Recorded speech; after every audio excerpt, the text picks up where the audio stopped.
This is According to Callus. This is going to be a bonus episode 186 on a Wednesday. We're going to do a little thing on logical fallacies. You see, one of my favorite elected officials here likes to use a lot of them in his argumentation. As I just did, an appeal to ridicule. No, that wouldn't be the case. Yes, that's called sarcasm. And when you use sarcasm, it is an appeal to ridicule, as I'm reading the definition, I must say. So, the interesting thing is, every argument that I have seen as of late is laden with logical fallacies. And yes, I am exaggerating just a little bit here. But we're going to go with a pass over on the formal fallacies because while they're probably there, those are no fun. We're going to go right into what they are. We're going to go with ad hominem. That's basically where you attack the person rather than their argument, and you call them names and basically demean them without actually dealing with the issue at hand. Or you can do with an appeal to authority. I'm an elected official. I know what's best.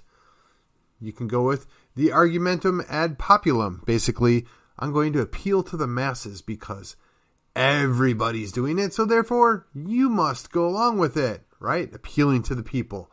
Yep. Never seen that before. Again, I'm doing mine. Oh, argument from repetition. I say it enough times, you'll maybe believe me. Or bandwagon, perhaps. Well, everybody's doing it. You need to do it too. Everybody loves me, so you must love me too. And then there's perhaps the burden of proof. I've made a statement. Now you're going to have to disprove me. That's not the way it works. When you make a claim, you're supposed to prove out your claim, not make somebody else disprove you. Although I will say that on occasion I've run across that in more than a few different people that try that one. Then there's the furtive fallacy, whereas they basically make stuff up and want to change the outcome because of a malfeasance. Now, this is actually more often employed by scientists and historians according to this definition, but when you're laying down an argument and you give the wrong information from the get-go, I'd say that's probably pretty close. Then there's the genetic fallacy. Well, that person is a no good person, so therefore you can't because you have no good ideas, right? I guess it's not all that uncommon from the ad hominem, actually. Then there is, let me see here. There's the kettle logic, which I guess I haven't really seen that a whole lot of. Then there's a false dilemma, right? You support me or you're evil. You're part of that little crazy clique. We've never heard that before, right? Then, of course, there's loaded questions. Yeah. Then my personal favorite is the no true Scotsman, right? That's a purity of ideal. They only use it in reverse, right? Well, you don't get to claim what this is because we're going to claim what this is. Yeah, again. And then, I guess the straw man is another personal favorite. The thing is, everybody does it all the time. I just demonstrated my own use of sarcasm several times for fun, but I also employ that often because, honestly, people give bad arguments all the time. And sometimes it's just necessary to dismiss them. But when you're trying to have a discussion, when you're trying to have a debate, when you're trying to have a forum, you need something more than that. And it's really sloppy when people who purport to be leaders, who have elected seats, they are attacking the very people that they're supposed to be working for. Now, I will be honest, some of those people do go out and look for it. They do bring it upon themselves. But we're supposed to want better. We're supposed to want more out of the people that we elect to office. But we have to also be respectful to them. So when we fail, we're opening the door to allow them to do what they do. We should have a higher standard for them, but it's really hard to hold them to that standard when we ourselves are not willing to be held to that standard. Now, I will admit that from time to time I may have used names, usually in a private conversation on various individuals, not just the one or two people that I may have referenced in the past. But again, in a private conversation when you're not particularly happy with the person, that's not an uncommon approach, but you're not making an argument. You're not, quote, discussing something. The sad fact is that almost all debates and almost all forums delve into nothing more than bad arguments. Indeed, I was at a forum put on by my party, and not only were there ad hominem attacks, there was an appeal to authority by an attorney, no less, who ought to be able to do better than that, in my opinion. So, look, it is important that we hold ourselves up and that we do a good job. And it's also a challenge to each and every one of us to articulate our arguments and know where we stand and why we stand there, rather than, well, I oppose this because this person is for it, or I oppose this because my friend opposes it. I mean, well, that's maybe a decent reason. That's not an argument that anybody's going to be convinced of. That's basically the bandwagon, right? I personally don't care. I would just say that we need to get ourselves in a better position. We need to get our own game up to speed, if you will. And then we can demand that of those that say they're there to represent us. We can demand that of our opponents. But if we're not willing to do that and police our own, that leaves us in a bad situation. That doesn't exactly give us the leg to stand on, if you will. Now, there's one of these logical fallacies, which I know what it is. And I gotta say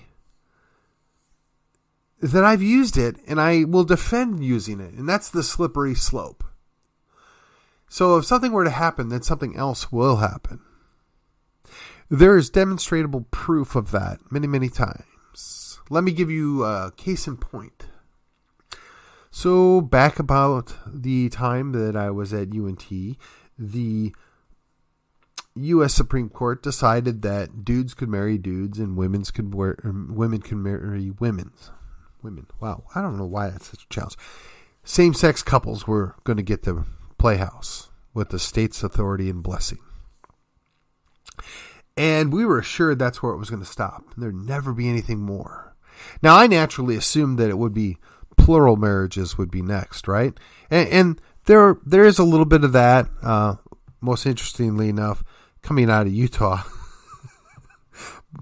But they're not the only place. So I just, for whatever it's worth, and that wasn't supposed to be a slam. It's just a slight humorous aside. But the really strange thing is now they're pushing for pedophilia. And it's everywhere. And we're just supposed to go along with this. We're supposed to be okay with it. Now, look, I'm very familiar with the liberty arguments, right? Two adults, they want to do something. As long as they're not, quote unquote, hurt anybody else, you just let them do their thing, right? I get it. I respect the argument, even though I see it's fraught with danger. But when you deal with something where you're bringing children into it, then you got to start dealing with the idea of age of consent. I mean, I remember at one point there were laws in the books that said 15 was old enough to make those decisions. I remember in the Middle Ages, in my history textbooks, they were saying once they hit puberty, they were old enough. That's kind of gross if you ask me. I mean, there was maybe even a prophet that had a 9-year-old or an 11-year-old. I don't remember off the top of my head, but, we're not allowed to talk about that in Western culture. These are the things that we're going to have to deal with. And this is part of the slippery slope. We can pretend it's not real. We can say that just because A happens doesn't necessarily mean B is going to happen. But when there's a general progression and you can see it, the slippery slope is an adequate way to describe how things are going to play out. So while that is a logical fallacy, and it is a common fallacy on top of that, it does hold water. Just because B follows A doesn't mean C follows B. Yeah, probably not. But more often than not, that is the case that we've been observing, right? Not every example is true. But I just felt I'd throw that out there. I mean, after all, it is my show. This is According to Callus. And that's something that's just kind of weighing on me, is the bad argumentation out of people that are elected or wanting to be elected to represent us, and they don't seem to be able to explain themselves well, or if they do, they attack their opponent without actually putting down an adequate defense of their own ideas. And ideas matter. Ideas is what should drive every election. Unfortunately, it's usually personality. Well, friends, this is a nice, short, quick bonus episode on logical fallacies. And for your own information, you should look it up. And there are a couple of nice little books that are easily available via Amazon, if you can deal with that. One of them is called The Art of Argument. One of my daughters got this when she was in high school. It's quite interesting. Very fun read. It's easy and it gives good explanations of things. And if we had a better grasp at what was going on, perhaps then we could better decide which person or individual is the best to represent us long term. With that, my friends, this is According to Callus. I will see you on the other side. And thank you for dropping by this little bonus episode of 186. Bye.